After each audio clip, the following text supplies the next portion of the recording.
All right.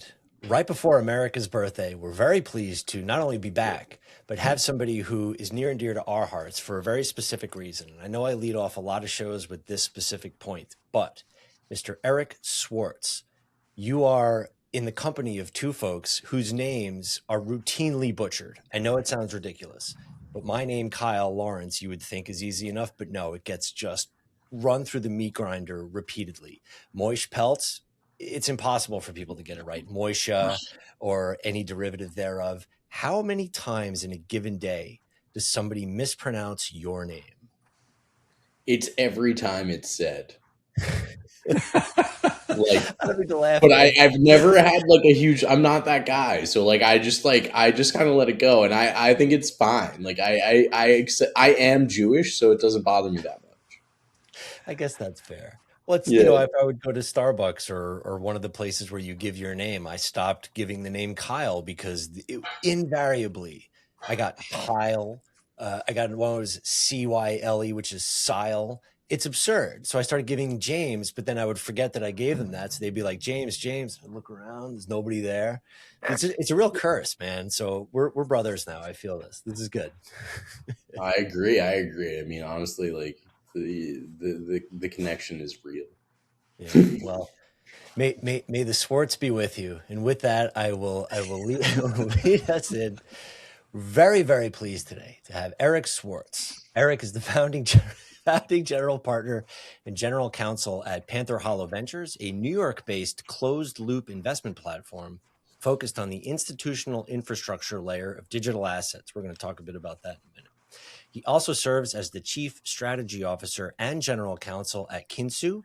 His career spans the CFTC, Goodwin Procter, Lowenstein Sandler, Sterlington, and most recently general counsel at Framework Ventures. And before I cede to you, I will say that Lowenstein Sandler, great firm, about a decade ago, I had a real bare knuckle in the street fight with them, and the other attorney did a great job. Both our clients lost, if we're being totally honest. So I hope I don't offend you by saying that. But in any event, give it up. Warm B&O welcome for our guest, Eric Swartz. Thank you so much. It's a pleasure to be here, sir. It's a pleasure to have you. Well, thank you for making the time right before the long holiday weekend. We greatly appreciate everybody's time and willing to spend some time with Moish and I. I mean, it's really my pleasure. I feel bad for you in that you have to spend this time with me. But I mean, in any case, technically, I don't have to. We can just end this right now. Great interview. Yeah, good seeing you. How you enjoying the World Cup?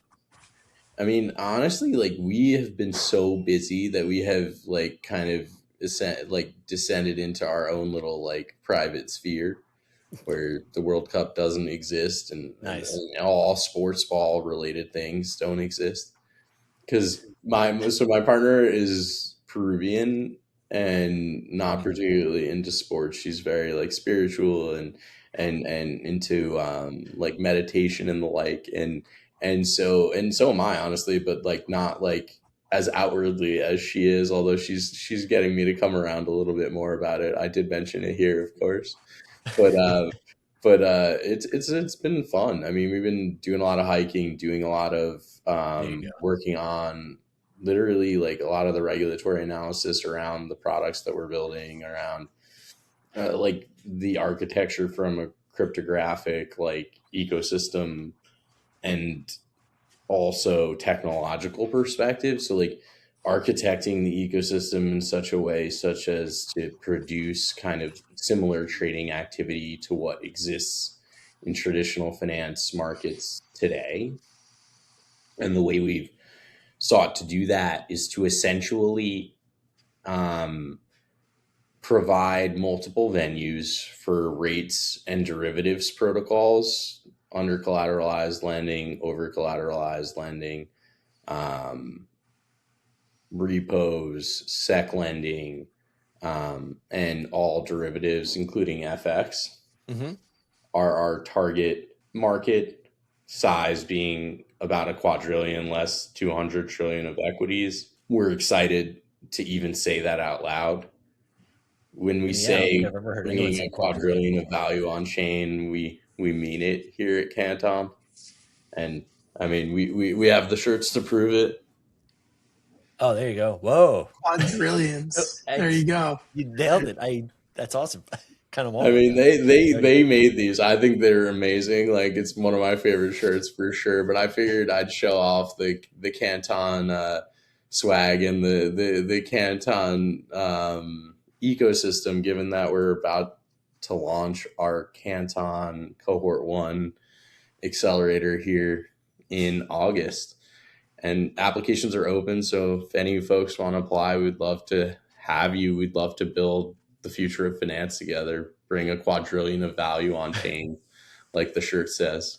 Oh, man. From your lips to God's ears. I mean, that's a great introduction to what you do, because as a securities attorney and somebody who got his start in finance, I'm always interested at the way these funds are structured and the new ways in which people are approaching these types of platforms. So if I can kind of backtrack a little bit, your company is described as a closed loop investment model, which is not something I've really heard of. Can you explain what that is, what its genesis was, and how that structure impacts the legal relationship that you have with your company, which kind of serves as like a GP advisory, but also as an investor in some of these projects?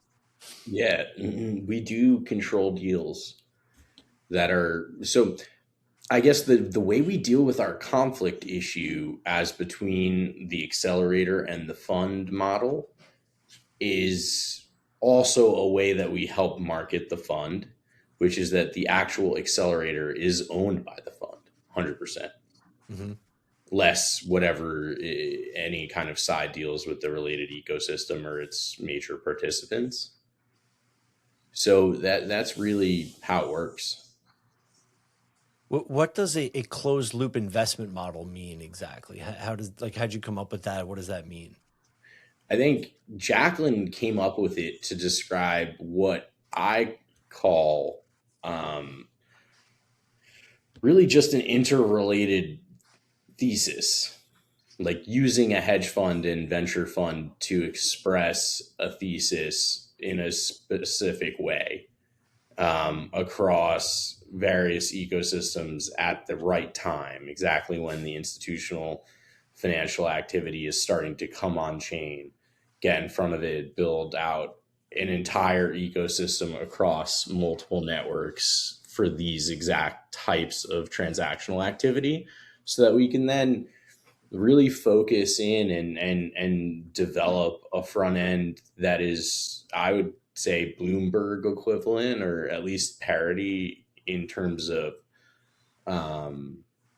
like features is what we're going for. It may not be exactly as good as Bloomberg because, like, frankly, it's going to be AI generated and data driven. So, but that's how we hope to compete. We have under the hood a foundational LLM focused on finance called Reasonary, and that's driving a lot of the front end development for our joint venture project, which is just kind of like a syndicated JV that serves as the aggregator that sits above deployments of rates and derivatives protocols on each of Ethereum, Canton, Solana, and Starknet. That's interesting. And I understand you have some news to report that just came out today, hot off the press, if I'm not mistaken. Yes, I'm very, very excited to report the formal launch of the funds today. We here at Panther Hollow are very, very excited to have a publicly solicited private placement like what we're currently conducting for our venture fund and plan to conduct for our hedge fund in early September. So we're currently marketing our venture fund, and we're working through the process of coordinating efforts to really make a splashy launch of our Canton Accelerator beginning in just a couple of weeks. As I said, those participating will be receiving investments, potentially in the form of digital asset development credits, really bringing out the full ecosystem that digital asset envisioned from day one, which was essentially that portfolio companies would utilize these credits to jump the line and get really great access to incredible DML developers ready to kind of deliver the types of traditional finance products that we need to build and coordinate with our teams of internal technologists in connection with all of those builds. What's interesting to me is the things you're talking about. It's very innovative. It's using the foundation that's been built in finance over the past several decades and just implementing new technologies into that and doing it better. You're New York based, which Moish and I are as well. And what's interesting is that most operators in the space just want to leave New York as quickly as possible because New York is not always friendly to these types of projects. How do you navigate those waters? What specific New York based issues have arisen in the course of the development of Panther Hollow? Well, the first thing I'll say is like we're New York based, like the Giants are New York based. So That's good. Bloomfield, New Jersey, pride of the Meadowlands here, very close to the stadium actually. No more than like 10 minutes max. I get it now. But we are in New Jersey because of exactly the reason that you state. Honestly, it's very hard. Like we wouldn't be able to obtain a bit license for what we're doing. That's why I asked. And if New Jersey had passed that crazy law that they were considering to adopt their own bit license, we would have not been in Jersey either, to be honest. It's funny. And now that you say that, I see it. It actually says New York metropolitan area based Panther Hollow. So forgive me for not picking up on that. Our lawyers told us we had to do that because they were like, they were like, and I was like, okay, that's fine. Because like you need to have a specific, as you guys know, for Investment Advisory Act purposes, you need a specific like jurisdiction for your investment advisor. And both me and my partner live in Bloomfield, New Jersey together, and in our hacker house, which is just outside the city. Awesome. I love that. I at the risk of offending you and anybody who's listening from New Jersey, people have said to me, "Oh, people from New Jersey say they're from New York all the time. People from New York don't say they're from New Jersey." And I don't think I could have said no fast enough, but I take it. I take that as it is. I think that's very true. Honestly, like that's very true. You New York people, but us Jersey people do love Jersey. Like, I mean, and like, I mean, like, I don't mind. Like, it's got downside though. Like, honestly, it does. Sure. I mean, Jersey is just so overpopulated. Like, you don't get like a rural suburban feel in the way that you do in, like, for instance, the suburbs of Philadelphia, where it's just where I lived most recently. Like, I love that area. It's so beautiful. Underrated food city, Philadelphia. I'm a big fan. And now that the trains are so much easier to get to and fro, I'm a big proponent of that town. I like it. Although the Phillies can walk through the fire. I'm a supporter of it too. Like if you at all can work remotely, like I worked remotely from Philly and like basically had like a New York based legal practice, New York based investment practices, and like really but I lived out of Philly because it was just cheaper and like we could have the right cost of living and it just made sense. And I moved back most recently. Really excited to be back home though. It's exciting to launch the Hacker House and like to really like in earnest begin this journey of bringing traditional finance on chain in a way that I think delivers a product that is cost effective and doesn't require a quantitative shop acting in the best interests of LPs as fiduciaries to hire a team of 6 to get to a level of execution that's acceptable. And that's kind of what's required. I mean, like literally as a hedge fund in the space, I can tell you that's like basically what's required. That's why we don't do it, and why we are a pod of a multi-manager quantitative shop called Valmar, which is an incredible platform in and of itself. And it really is the way we're able to exist as a hedge fund, because I can't hire 6 people before I even launch the hedge fund. Like, I just can't do that. Like, so it's just not even post launching the hedge fund. Like, I wouldn't want to even consider doing that. Like, it just doesn't make any sense at all. Like, that's why on the quantitative side of things, like, because of the immense amount of like trading infrastructure that is currently non-automated, you need a lot of people to conduct good trading activity and act as a good fiduciary and really deliver on best execution from a quantitative analytical perspective. And we intend, I'll give you a little background on why we're called Panther Hollow and why we're a quantitative kind of high frequency focused like type of shop. Like, I started my crypto journey after about 8 years in private equity at Susquehanna International Group, on the floor, sitting 5 seats from Jeff Yaz, who had an extreme amount of patience and, for some reason, interest in crypto at the time, and sent us in as kind of like an expeditionary force to just like do weird and creative transactional activity in this budding ecosystem of on-chain finance.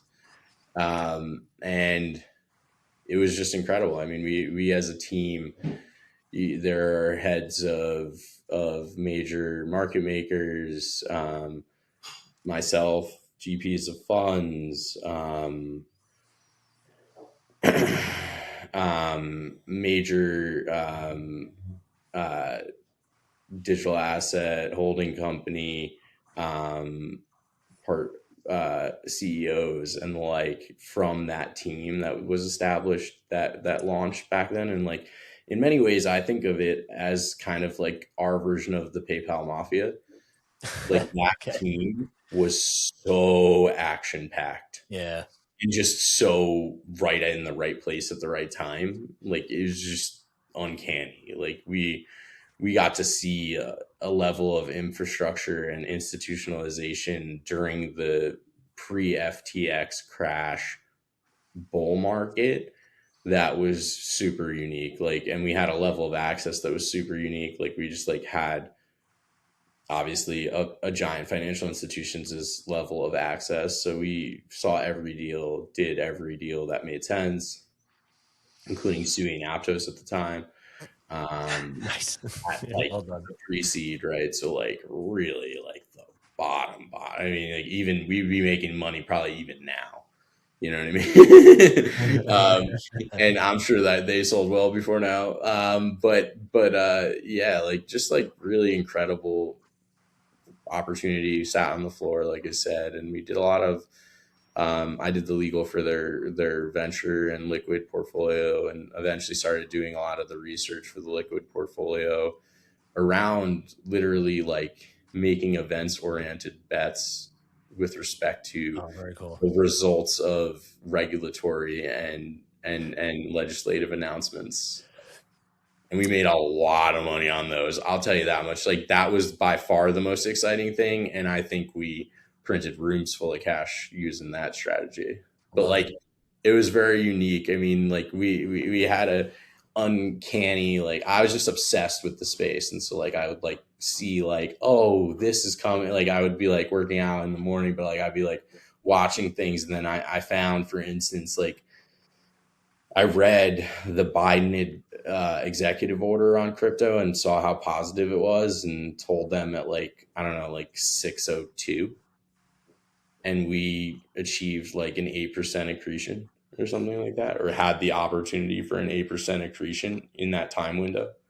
I'm glad you read that. I remember when it came out, I tasked all the associates in the group with reading it, and none of them did except me. But I'm glad you did. Glad the two of us read it. Gotta read it. You gotta read not an associate. He read it too, but he was in charge. So. You got to read the stuff. I agree, man. Like, I mean, listen, like, that the reason why that team was so successful and I was their researcher is because of the amount I was willing to read. I I was reading all day, every day, all night, every night. I was just like reading. And I read really fast. So like I was an M&A attorney, like I read like 300 pages of documents in the morning. And then, so like, it's just different, for someone like me after 8 years of doing that. And then another 6 years of practicing crypto. But like my practice in crypto is very unique. Like it relates much more to the smart contract and technology elements. And that's what makes it not necessarily like the practice of law. Cause I think that's an interesting question that you guys kind of touched on in respect of like and we're actually still structuring just to make sure, because my existence as a lawyer is confusing. And so we're just like, well, maybe we just actually set up an engagement then and just like create like a separate line of how the liability works and have a malpractice policy, and just to the extent these are considered potentially legal services. So we're just structuring for it. Like that's, I think, the best answer for any regulatory problem is just like think it through from like first principles and figure out like what, if anything, you need to do. But like the way we're thinking about the conflict of interest is pretty minimal, because the ownership by the fund of the accelerator entities. And we really, frankly, like, I mean, given the fundraising environment that currently exists, like we want to do that for our LPs, because they're putting their faith in us in this very hard time. And I think that's a real vote of confidence and a real statement of conviction. And so in order to reward them, that's how we, for kind of the market as it currently stands, we wanted to provide that type of value. I mean, we have a similar arrangement for the administrative services business and several protocolized businesses as well, around the rates and derivatives deployments into Starknet and Ethereum specifically. As well as potentially Solana, although I mean it's earlier stages. Yeah, that makes sense. Since you brought it up, talking about betting on regulatory developments, I ask this of every single guest we have on the show. Kind of tricky because it's been in the news a lot lately. Clarity Act, is it happening this year or not? What do you think? I mean, closer. We're much closer, but my read, at least based on like, so some of my friends are top policy executives and like they are advisors to the fund. Can't say specifically who, but they're great people working within the trade associations and the halls of our government. And like, so we we love those folks. I mean, we really appreciate them. We try to stay mostly just updated. Like, so what I would say is like, I mean, with respect to Clarity, like it's sitting, right? Like it's out of committee, but like, I don't know that it's going to get to the floor, or even if it were to get to the floor, how popular it really would be right now is very questionable. Q3 already. Which is I can't believe I said that out loud. Sorry. Let me take a second. Sorry. Oh my gosh. I didn't think about that until right now. I mean, I can live update the Kalshi odds, which are, it says 8% before August or 41% before 2027. So 8%. 41% chance this year. I like flyer. I think I'm taking no at 41%. Yeah, I think that's a safe bet. I mean, I was bearish on this. I don't know anymore. I'm like 50-50 on it. I would actually say I'm like little more bullish than maybe the market, because the same thing happened when the ETFs were under consideration and they did proceed, like where they were like 50-50 like this, and then they ultimately did proceed. And I called that one, actually. That was another big bet, like, frankly. I think. I mean, it's always unclear. If you're at a big prop shop, you don't know what your bets are really. Like, right. You have no idea. But like, I just know that like we had a large accretion event. There was a big opportunity, right? Yeah. That we identified and made sure we took advantage of to the fullest extent we could. I'm curious how you think about, I mean, you're mentioning, you're reading a 300-page deal memo before breakfast, but also now with AI, there's never been more ability to synthesize and digest massive amounts of information. And on the other hand, I just think from all the, if you're going to put a quadrillion dollars of value on chain, there's just so many different, there's so much different uncertainty of all these different, whether it's swaps or events contracts, or everything has its own kind of uncertain position right now. And I'm just curious how you balance those two things of having this now insane ability, to access information and synthesize it and to do whatever you can with, obviously only limited time to actually make those decisions, and then balancing that against this huge regulatory uncertainty. And, we're obviously, we have agency in that, we're part of building out these legal solutions, but how do you think about balancing those two things? I mean, what's interesting about what we do is that there is regulatory clarity. Like, we know how to deliver traditional finance products. The only change is the mechanism by which we're delivering them. So, like, in many ways, we're actually we're well suited to take advantage of this current opportunity because we actually do have clarity from the SEC in that, like, they have said, hey, you're a security, then you're a security, then you're a security. And we know a lot of the assets we trade are securities. So we are in that security box. So we have to comply with applicable law, and we intend to in various ways, including obtaining the regulatory licensure for the protocols to deliver these services as brokers. And then also having in place those licenses and the related oversight that you need for that to essentially like monitor the ecosystem in the same way that in a centralized manner folks would be in those positions. If we can pivot a little bit to AI, which I know Moish is chomping at the bit to ask about. You've talked a lot about, and I believe you were quoted in the street, Panther Hollow consistently pairs crypto and AI in its marketing language. Founders building the institutional layer of crypto and AI. It's kind of all over your site. Explain to me what or how Panther Hollow is utilizing AI, because when we talk a lot about we're just a traditional old shop that's just kind of doing things slightly differently. To me, this is the sort of exponential leap into the future that funds of all types are utilizing. So how are you guys using it? What's the sort of next 6 months look like for you guys on this front? Yeah, I mean, what we're building is like the actual funds of Panther Hollow are very traditional, publicly solicited private placement funds.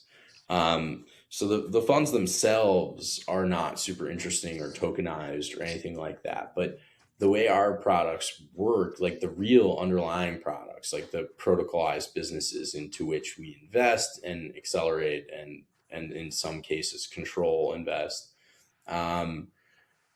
essentially just deliver the same equivalent product that is existing under the terms of the applicable templatized documentation and in compliance with applicable law. So, I mean, the main things being, right, like it can't be a bearer asset. And the way we usually deal with that problem is to have soul-bound tokens. But you can also have the infrastructure like what Canton has. So it really, but however you want to most simply deliver that mechanism. In case folks aren't aware of what a soul-bound token is, it's just it's a token that's bound to a wallet in a way that it cannot be transferred outside of that wallet, and so it's essentially personal to you, and it's a way to like produce an evidence of confirmed KYC on chain that can then be used as an input and like whitelist feature in a smart contract ecosystem for these products. So you won't be able, it is permissioned in that way. Like you won't be able to access this unless you're in compliance with applicable regulatory requirements. So you're going to be complete, like kind of like a full fund admin KYC type experience is basically what it's very white glove, because our clients are major financial institutions. So it's all like big banks, and that's kind of very consistent with what they're used to. And so that's the mechanism by which we mostly have to work with them. The way the AI element is usually expressed in our investment activity, at least currently in our current investment program, is we have used AI to deliver a trading terminal like experience. So it's just much better at data synthesis, and it's much better at signal production, and it's much better at sort of creating a front end that's very attractive from a UX perspective, and delightful from like a kind of like marketing imaging perspective. So because they're able to do that so effectively, and we're able to produce a product like that, I think that's how we plan to really try to compete with the likes of, like, I think New York Stock Exchange, CME, and Bloomberg all wrapped it up into one is kind of what we hope to deliver. No, it's super exciting, because I was just reading an article, right, about how you were talking before about how it's really hard to, when you're building a fund, to have those resources and all the different roles. Have 6 or 10 or 100 people that would fill each of these typical roles. I think it was the Wall Street Journal, or I forget where I was reading it, just had an article about how there are now this great diversity now of new funds that can start up, because they don't need to have all those differentiated roles to compete with some of these larger shops, because of the benefits that AI is now bringing to the table. And so, something that Kyle and I see now in the way that we do our legal work is okay, we have access to, AI tools that make our work product, faster, higher quality, more efficient. And so I could just imagine on the fund side, right, you have access to tools that are now allowing you to really amplify and multiply your output, and the ability for you to create amazing products, amazing user experiences, but also to digest information and synthesize and make strategic decisions. So I just think for every industry, like, it sounds like you're doing the right thing. It's like leveraging the technology. It's changing every day. And I was like refreshing earlier, like, all right, when is Fable going to be back online so we can keep playing with it? It's just really exciting. And so I think when you talk to people like you, so I'm curious, what you see as that opportunity, and how AI might be able to enable, more upstart enterprises to compete with either larger or more established or less nimble businesses. I mean, like, so I was having a conversation on X about exactly this, like, very recently. Essentially, like, a lot of software as a service businesses are like sleepy in feature set and sleepy in delivering a product that their customers really like. And a great example of that is the company Figma. I don't know if you guys have ever heard of Figma. I've been on a Fig Jam or two. Yeah. But like, there's and so we were chatting about it because Gamma, which is like a Figma competitor and an upstart potential kind of disruptor of that market, is incredible. Like, it's like way better than Figma. Like, I hate Figma. I wouldn't even open Figma. And I am like a very technologically savvy person, but I just thought Figma was like a waste of my time. Like, only engineers really want to use Figma. But like, what's great about Gamma is, like, you don't have to be an engineer at all. Like, you can just use Gamma. Like, right. It's a useful tool for anyone. Your agent can use Gamma. Right? Well, you direct your agent to use Gamma. I mean, like, literally, like, for deck production, many tasks, website production, and these tasks can be completed by any AI too. Like, because if you're on a budget, like, sometimes you don't have the money for like this specialized AI for every single thing. I mean, we here definitely do specialize our AI and do a lot of research to do that. Like, I'm not gonna pretend we don't. And I think anyone who doesn't do that, I just highly suggest trying that. It's a very useful exercise. but we also just like use what we got sometimes. Like we can't use the highest thing for whatever time period, or like, I mean, we're on a budget. Like here at Panther Hollow, we started with a Telegram account and literally a Google Meet account, a Google account. Like, you know what I mean? Like a Google Workspace. Like that was it. We didn't even have a website. I mean, we had like my LinkedIn post of what Panther Hollow was for a long time. That was it for like the first 2 years, I think.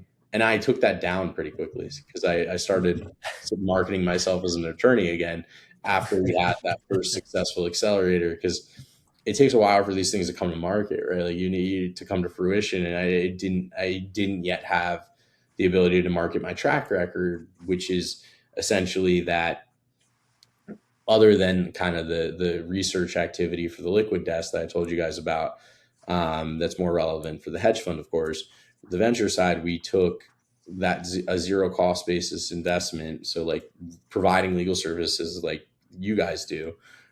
We invested that in a manner very similar to a lot of the attorneys that did the tech kind of like bubble back when in the kind of like the .com bubble, you know.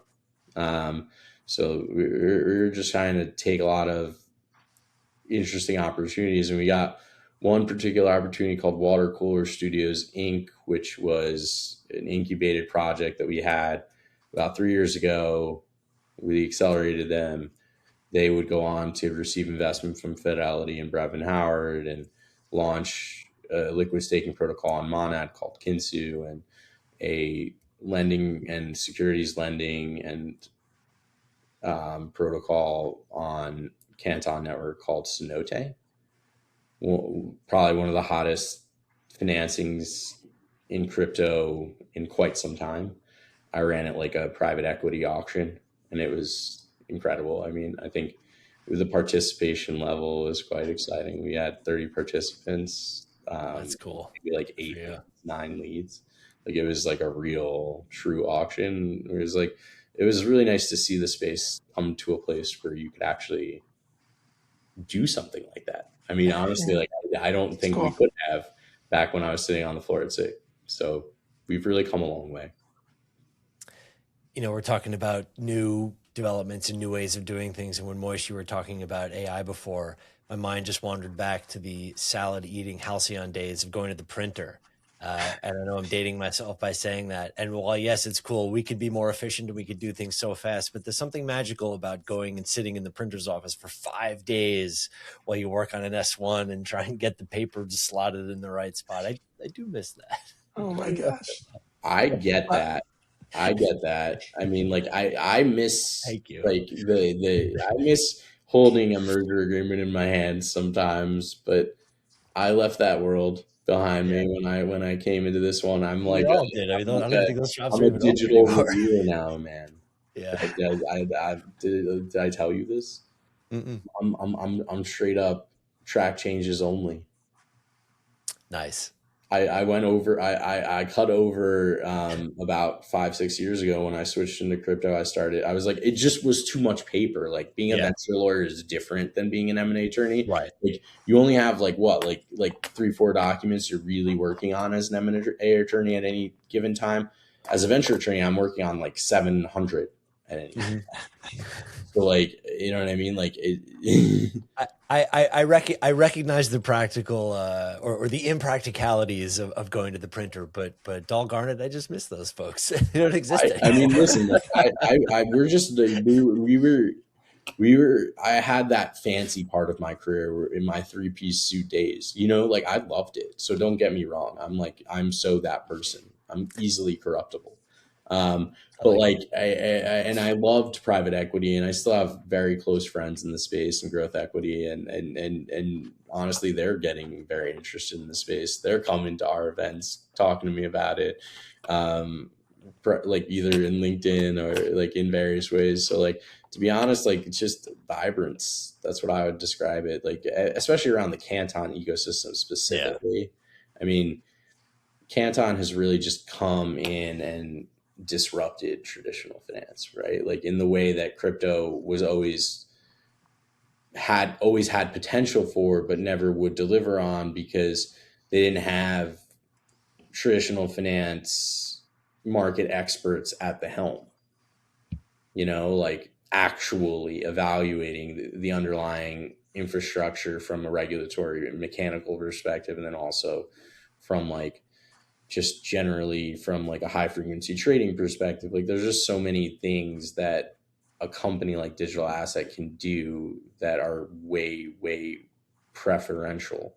And then from a business development perspective, it's just unique as well, right? Because DRW's connections to the greater financial world, including Goldman Sachs, who leads every financing round of Digital Asset.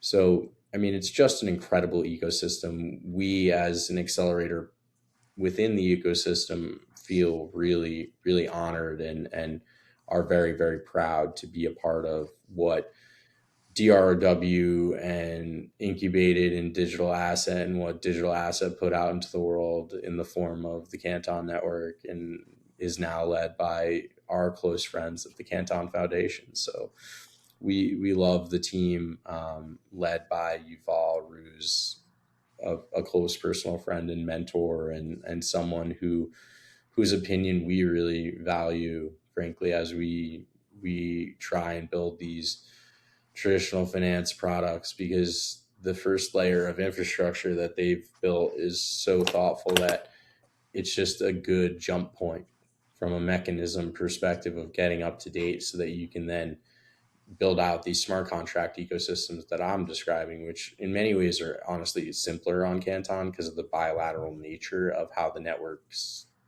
consensus mechanism works. It's just bilateral contracts in the same way any order book runs. So it's like really, really much more just exactly what already exists. Sure. Which is, of course, like I'll tell you, being one of the business developers who talks to traditional finance folks that are considering market adoption of crypto, and like what they're looking for is like true parity between their existing businesses and what would be an on-chain RWA version. So if you promise and deliver that, that's all they're looking for. It's funny. It's like they're not looking for some special mousetrap. I think a lot of people like get confused. Like, no, that's in fact that's the exact wrong way to approach this. They want you to faithfully and like very, very, very, very accurately reflect every underlying rule from these very well developed templatized documents. And that's really the expectation. And so, I mean, obviously a lot being governed by the documents themselves, but the automation part being the opportunity to really bring about the margin increases for banks that bring them on chain, because there's pressure as to these products. So that's why you go after the repos and the SEC lending first, because those products have really low yields, right? And that means they have really low returns, because you can get really significant yields higher than those in other markets in other ways. So I think with that in mind, like when you're going after a product to bring on chain, what you need to really, really keep in mind and think through carefully is, why would someone want to bring this on chain? What's the purpose? Like, why is not? It can't be just because it's like magical and like all of a sudden there's a magic internet version of the money, and that's what I would call like or your LP interest or whatever you want to call it, like whatever asset we're talking about. I mean, that's basically your securitizes, your existing kind of and I think to a lesser extent, but a similar extent, like some of the institutions in the existing institutions in the space, like wanting RWAs to trade on crypto rails is just very unrealistic. It's just obvious non-compliance in my view. Exactly. I completely agree. It's almost as if you reached into my soul and are seeing the world through my eyes, because that's the question I ask every one of these people who says, I want to do a tokenized offering. And I say, cool. Why? And they're like, oh. because I read about it in on WSJ.com, and I don't know what it means. It's like, well, if you don't know what it means, then probably not the offering for you. Probably not. And frankly, like tokens and governance tokens for dApps, it's like not super clear to me that they'll exist on Canton. Yeah. Like I could see it just being equity tokens. Like there's definitely a world where that's the case. Well, Like that's what people want, right? They just want real, exposure to the value that's created on that chain. So we give that to them in a very traditional manner, and that ecosystem is gated, right? So like it's like it doesn't all people who can receive that product, right? So it's not like a retail ecosystem where you don't have the dollar thresholds met. They all would be able to. So it just makes sense to deliver it in a format that folks are most comfortable and that there is the most regulatory certainty about. Because even like I mean, what I would say for folks is like, remember that even after clarity, after all the rules, after everything is just like sewn up, no one's been practicing that for a long time. And honestly, I don't even know how they wrote all of this. Like, to be honest, like, I mean, I know, and I am not at all against us adopting it. Whatever it is, I'm sure we can fix it. But like I don't have a lot of faith in the fact that we've gotten it right yet. You don't think the U.S. government is going to release a panacea for everything that's wrong in finance and crypto? What the hell you say? I mean, honestly, like, no, would be my answer. I think like there'll be like a little more certainty around how markets may work going forward, but like I don't know what that'll mean other than that you'll have a bunch of people spending a lot of money to figure out the real way to do everything within the I agree. Like there's a process of creating the rules, and then there's a process of figuring out how to comply with the rules, and like that's what won't have happened. And then like when there are fights, like dealing with the fights, and that's what won't have happened. And like honestly, I think you need that to happen for like 10 years really before you really know anything. It's true. I mean, that's a great succinct description of an argument that I've had for decades of people.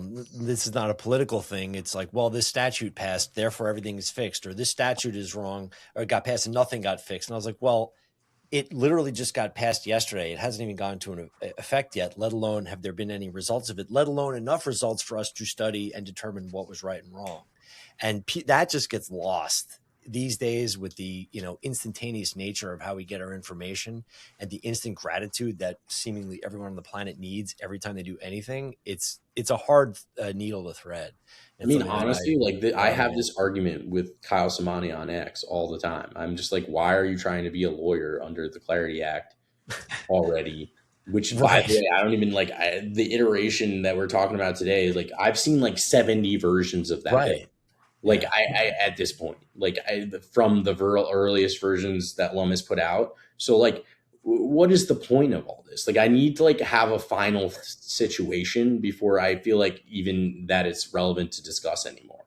Like we're at the point where we're like maybe going to get something like that. And so like, why even like let's get something adopted and then we can look at it and talk about what maybe the rules should be. And then once the rules are adopted, then we can start thinking about what the analyses should be. I just like, I have to take like a more like practical approach than these people. Like I'm not a believer in like, first of all, I don't think this iteration of the bill will pass. I think a much more liberal version of it will. I frankly, like that's a huge belief of mine. Like I actually think that this bill is far more friendly than what we'll ultimately get, but it's a great starting place. It's like a starting position, The journey of 1,000 miles does indeed start with a single step. And here we are. We are butting up against time, Eric, but before we let you go, any final thoughts? Anything you want to share with our listeners and viewers out there in the metaverse, such as it is? Yeah, no, absolutely. I mean, the one thing I would love to share is just like, if you're a builder out there, build on Canton with us, apply today. We want to see traditional finance come on chain, and we want to create the confluence with DeFi. So whether you're building in DeFi or you're building traditional finance on chain or RWAs in their parlance, we're here to accelerate your growth and help you launch on Canton as soon as possible. So we're going to be launching again in August, and we just really want to have that first class be one of the best accelerator classes of all time. And I think to crypto's credit, I mean, Coinbase being evidence of YC's greatest accomplishment in many ways, we think we now may pick up that torch, and we are really excited about the opportunity to try and do so. Well, great Super stuff. exciting. Yeah, we can't wait to see you guys launch and the things you build and the cohort that you put together. So looking forward to seeing your success. I appreciate you, gentlemen, and thank you so much for the kind words, and thank you so much for having me on. Thank you for coming on, and we hope to see you again, and we look forward to seeing all the cool things and innovative things that Panther Hollow Ventures will be releasing tomorrow and beyond. So Eric Swartz, founding general partner and GC at Panther Hollow, thank you so much for coming by.